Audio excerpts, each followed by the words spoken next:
Hi මම මේ කරන්න හදන්නේ මගේ බර්ත්ඩේ ව්ලොග් එක.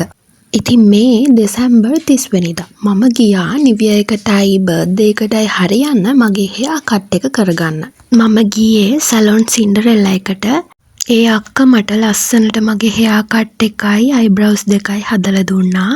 හැමදාමත් වගේ එක ලස්සනට තිබුණා. ඒ අක්කට තැන්ක් යූ කියන්න ඕනේ මේ වෙලාවේ. මේක පේඩ් ප්‍රොමෝෂන් එකක් නෙමෙයි. ඉතින් මෙන්න මෙහෙම තමයි මගේ ෆයිනල් ලුක් එක තිබ්බේ. ඊට පස්සේ මට හිතුණා මම 31 වෙනිදාට දාගෙන හිටියා මම එදාට සෝලෝ ඩේට් එකක් යනවා කියලා. ඒකට හේතුව මුළු ඉයර් එකේම මම වෙනුවෙන් මම මහන්සි වෙලා ඒකට මාව අගය කිරීමක් විදියට මට 31 වෙනිදා මාව සමරන්න ඕනේ වුණා. හැබැයි මම හෙයා කට් එක කරාට පස්සේ මගේ හිත සංසුන් නැති නිසා මට හිතුණා 31 වෙනිදා යන්න හිටපු සෝලෝ ඩේට් එක අද යන්න ඕනේ කියලා. ඊට පස්සේ මම කල්පනා කරලා බලලා ඒ වෙලේ ඩිසයිඩ් කරේ මාතර යනවා කියලා. මාතර ගිහින් මම මුලින්ම ගියේ බෝධියට. බෝධිය ළඟදී හිතුවේ නැති දෙයක් වුණා. මම ආසයිනේ මල් වලට. ඉතින් එතනදී මට මල් වගේක් හම්බුණා වාස් එකකට දාන්න පුළුවන්. ඉතින් මම එතනින් මල් ටිකක් ගත්තා. එතන මල් 5ක් විතර තිබුණා. ඒකෙන් දෙකක් හරියට පිපිලවත් තිබුණ නැහැ. ඒ දෙක දවස් 2ක් විතර යද්දී පිපෙයි කියලා කිව්වා. මට බෝධිය ළඟදී කොච්චර ලස්සන මල් වුණත් මම ගෙදර වාස් එකට දාන්න කියලා ගත්තත් මට ඒ වෙලාවේ හිතුණා බෝධියට පූජා කරන්න ඕනේ කියලා ඒ මල් ටික. ඉතින් මම මේ ලස්සන මල් ටික බෝධියට පූජා කරලා බුදුන් වැඳලා හරිම සතුටින් එළියට ආවා. දැන් ඔයාලා බලන වෙති මේ මල් මොනවාද කියලා. මොකද මේ මල් ටිකත් ගොඩාක් ලස්සනයිනේ. පළවෙනිදට මට 25ක් වෙන නිසා මට ඕනේ වුණා කලින් බර්ත්ඩේස් වලට වඩා වෙනස් විදියකට බර්ත්ඩේ එක සමරන්න. මට ඉතින් ගොඩාක් කලින් ඉඳලා ආසාවක් තිබුණා ලස්සන බර්ත්ඩේ ෂූට් එකක් කරගන්න මේ පාර බර්ත්ඩේ එකට.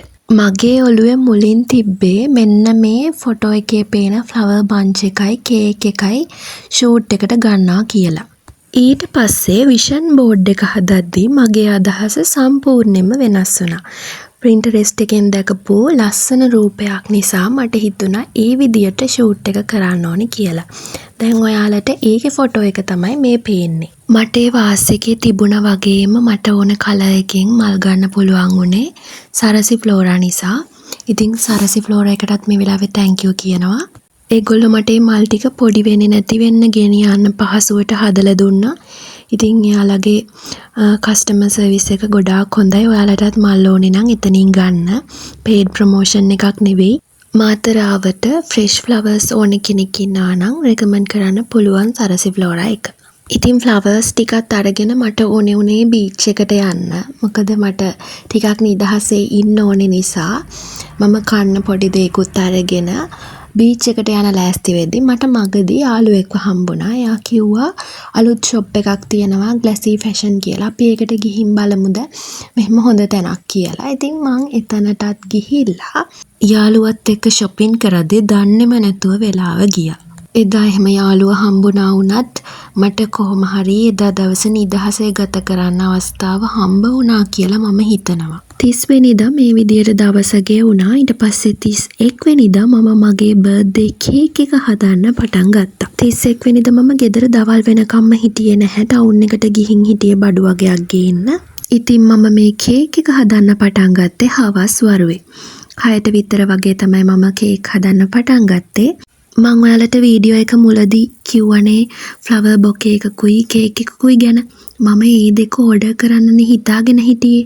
අන්තිමට මට හිතුණා මගේ කේක් එක මම්ම ගෙදරම හදනවා කියලා. ඉතින් 31 රෑ නිසා අපේ ගෙදරට නෑදෑයෝ ටිකකුත් ඇවිල්ලා හිටියා. මම ඒ අතරතුරේදී පීසා එකකුත් හැදුවා. බර්ත්ඩේ කේක් එක මම්ම හදා ගන්නවා කියලා හිතුවට මේක මගේ ෆස්ට් කේක් එක. ඒ වගේම ෆස්ට් අයිසිං කේක් එක. ඉතින් කේක් එක හැදුවේ ගොඩාක් බයෙන්. කේක් එක මොනවා හරි වුණා නම් මට කේක් එකක් ගන්න ක්‍රමයක්වත් නැහැ. මොකද 31 රෑනේ මම මේක හදන්න ගත්තේ. ඉතින් බලන්නකෝ මම මගේ ඩ්‍රීම් බර්ත්ඩේ කේක් එක මෙන්න මේ විදියට තමයි අන්තිමට හදලා ඉවර කරේ. මං හිතුවටත් වඩා පුදුම තරම් ලස්සනට ඒ බර්ත්ඩේ කේක් එක මට හදාගන්න පුළුවන් වුණා. අන්තිමට ඒක හදලා ඉවර වෙද්දි මට මාරම සතුටක් දැනුණා. මට හිතෙන්නේ මං හදපු ෆස්ට් කේක් එක නිසා වෙන්න ඇති මට මේ තරම්ම සතුටක් දැනුනේ. මගේ මේ ගෙවුණු අවුරුදු 24 පුරාවටම ඒ දවස ලස්සන කරේ මගේ අම්මයි තාත්තයි. උදේට කිරිබත් හදලා ඊට පස්සේ පන්සල් එක්ක ගිහිල්ලා හවසට හැමදාමත් ලස්සන කේක් එකක් ගෙනල්ලා ඒ දවස මට විශේෂ දවසක් කරන්න එයාලා ගොඩාක් මහන්සි වුණා. මම ඒ දවසට ගොඩාක් සතුටු වුණා. ඉතින් මාව ආදරෙන් බලාගනිපු ඒ වගේ වටින දවසක මාව වටිනවා කියලා දැනෙන්න ඉඩ ඇරපු මගේ අම්මටයි තාත්තටයි මම ගොඩාක් පින් දෙනවා. ඔය දෙන්න වගේ දෙමාපියන් ලබන්න මම ගොඩාක් වාසනාවන්තයි. මම සසරේ පින් කරලා තියෙනවා ඔය දෙන්න වගේ දෙමාපියෝ ලබන්න. ඉතින් මේ පාර ෂූට් එක කරන නිසා මම බර්ත්ඩේ කේක් එක තනියම හදාගත්තනේ. මේ පාරේ ඒ දෙන්න මට කේක් එක හදන්න ගොඩක් උදව් කරා. අන්තිමට මෙන්න මේ විදියට තමයි මම මගේ බර්ත්ඩේ ෂූට් එක කරන්න පටන් ගත්තේ. මට මේ අතරතුරේදී පුංචි දෙයක් කියන්න හිතුණා. තරුණ වයසේ අයට තමයි මේක ගොඩාක්ම වැදගත් වෙන්නේ. ගොඩාක් තරුණ වයසේ අය පුරුදු වෙලා ඉන්නවා තමන්ගේ බර්ත්ඩේ එකට අනවශ්‍ය විදියට හොප්ස් තියාගෙන ඉන්න. සමහර දෙනෙක් කෙනෙක්ගේ විශ් එකක් බලාගෙන හොප්ස් තියාගෙන ඉන්නවා. තවත් කෙනෙක් තමන්ගේ දෙමාපියෝ හෝ වේවා ආදරය කරන කෙනා හෝ වේවා යාළුවෝ ඒ කවුරු හරි තමන්ට ගිෆ්ට් අරන් එයි කියලා බලාපොරොත්තුවෙන් ඉන්නවා. තව සමහර දෙනෙක් තමන්ගේ ඩ්‍රීම් බර්ත්ඩේ කේක් එක තව කෙනෙක් ගෙනත් දෙයි කියලා බලාපොරොත්තුවෙන් ඉන්නවා. ඉතින් තරුණ වයසේ ගොඩාක් ගෑනු ළමයි මේ දවසේ තමන් මේ හිතපු හෝප්ස් නැති වුණාට පස්සේ එදා දවස ගොඩාක් දුකින් අඬලා දුක් වෙලා කාලය ගත කරනවා. ඒකෙන් වෙන්නේ හොඳ ආරම්භයක් ගන්න තියෙන ලස්සන දවසක් ඔයාලට මගහැරෙන එක. ඔයාලා ඒ බලාපොරොත්තු වෙන දේ බලාපොරොත්තු වෙන කෙනා ඒ මොහොතේදී අසනීප වෙලා ඉන්න පුළුවන්. සමහර විට මොකාක්ම හරි හිතේ තියෙන ප්‍රශ්නයක් නිසා අතපසු වීමකින් ඔයාලට විශ් කරන්න අමතක වෙන්න පුළුවන්. ඒ වගේම ඒ කෙනෙක්ගේ අතේ මොහොතේ සල්ලි නැති වෙන්න පුළුවන්. ඉතින් ඔයාලා ඒ මොහොතේදී තමන්ගේ ලස්සන දවස ඒ අය නිසා දුකින් ගෙවුවොත් ඔයා අසාධාරණයක් කරගන්නේ තමන්ටමයි. මම මේ වෙලාවේ හැමෝටම කියන්නේ තමන්ට තමන් ආදරය කරන්න. තමන් මොනවම හරි ආස දෙයක් තියෙනවා නම් ඒ වෙනුවෙන් තමන් ඇක්ෂන් එකක් ගන්න. කිසිම කෙනෙක්ගෙන් කිසිම දෙයක් බලාපොරොත්තු වෙන්න එපා. එතකොට අපි බලාපොරොත්තු විරහිතව ඉඳලා දෙයක් ලැබෙද්දි ඒ දේ සතුට උපරිමයි. මං ආයෙමත් කියනවා මගේ වයසේ ඉන්න අයට නංගිල මල්ලිල හැම දෙනෙක්ටම තමන්ට තමන් ආදරය කරන්න. තමන්ට තමන් ආලෝකයක් වෙන්න.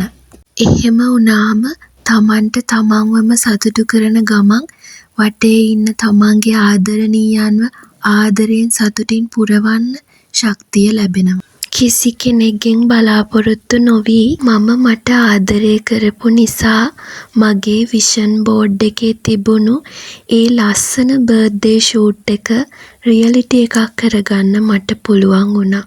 හරියටම ඒ මොහොත මට මම සුරංගනා ලෝකයක තිව්වා වගේ හැඟීමක් දැනුණා. එච්චරට මෙදා දවස ඒ මොහොත ලස්සනයි. මේ කප් කේක්ස් 4 මම හැදුවේ මගේ ෂූට් එකට නන් නෙවෙයි මගේ කුමාරයාට රහ බලන්න ගෙනියන්න.